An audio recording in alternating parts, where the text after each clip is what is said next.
Hello and welcome to our Art of Communication workshop. It's nice to meet you. Before we start, I'd like to mention a few points. First of all, please feel free to ask me any questions that you might have in the course of our lesson. And also please feel free to answer the questions that we're going to pose.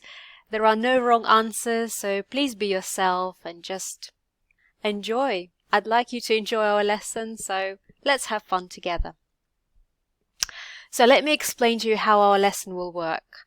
First of all, we're going to start by introducing ourselves, as it's our first lesson. So we're going to introduce ourselves, and also that will be an opportunity for us to practice our communication skills, so we can see perhaps if there are some areas that we might need to improve. Then we're going to talk about different forms of communication. We're going to talk about effective communication and why it is important and how we can do so. And also at the end we're going to play a little game that will give us an opportunity to practice what we've discussed in the course of our lesson, but also I'm sure you're going to enjoy it. It's going to be fun. Okay, so let's start. And we have an introduction. Okay, I'll go first because you're probably nervous. That's okay. So, I'm from London, the United Kingdom. My favorite color? I'd have to say blue. Turquoise blue, in fact. Yeah, the color of the sea. My favorite food? Okay, I'd say my favorite food is chocolate. Do you think chocolate is food? Can I say that? Okay. And the next question, what do you want to be? I know the answer to this one. I've been working on this little project. Let me show you. Here it is. I know it's not great, but yes, I want to be an artist. And I'm learning and trying to improve my artistic skills, and yes. One interesting fact about you.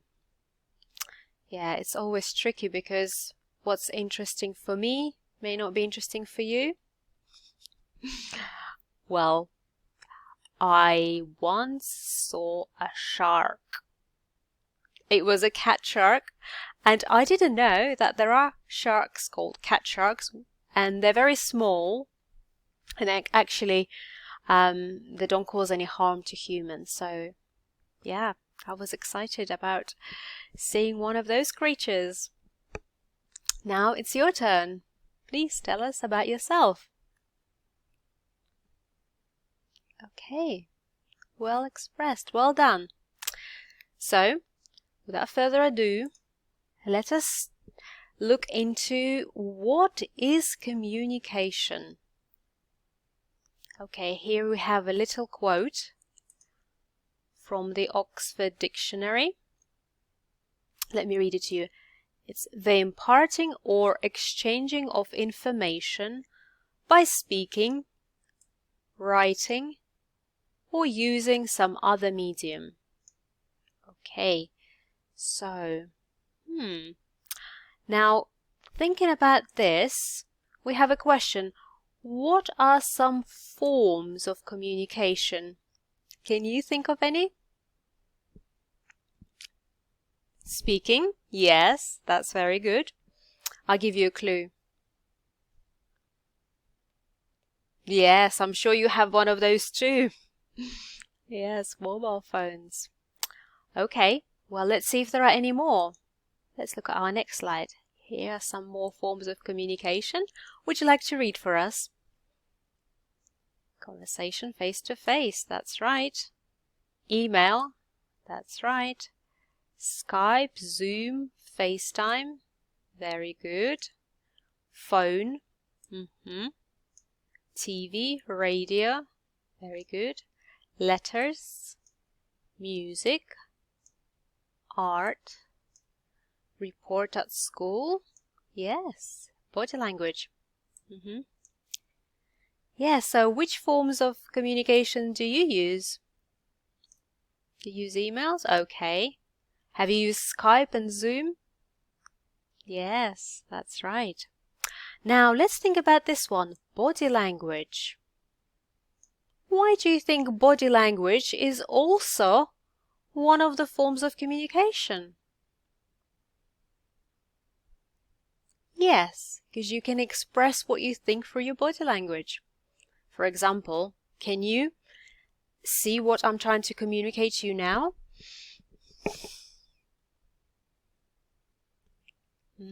Yes, I'm upset. That's right. Without any words, I'm communicating to you my message. And what about this? It's a no. That's right. Again, communicating my message without any words. So body language is actually a very powerful form of communication. But here we have to be a little bit careful because certain things could mean absolutely opposite things in other languages. For example, in Bulgarian language, when people want to say yes and express that, they usually do this.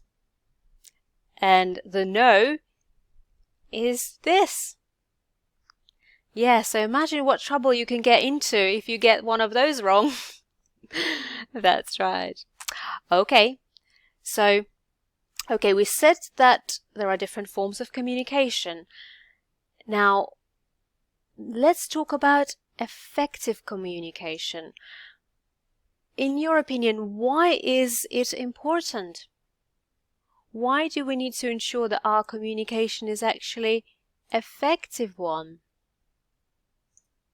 There's a thought. Yes, that's well expressed, well done.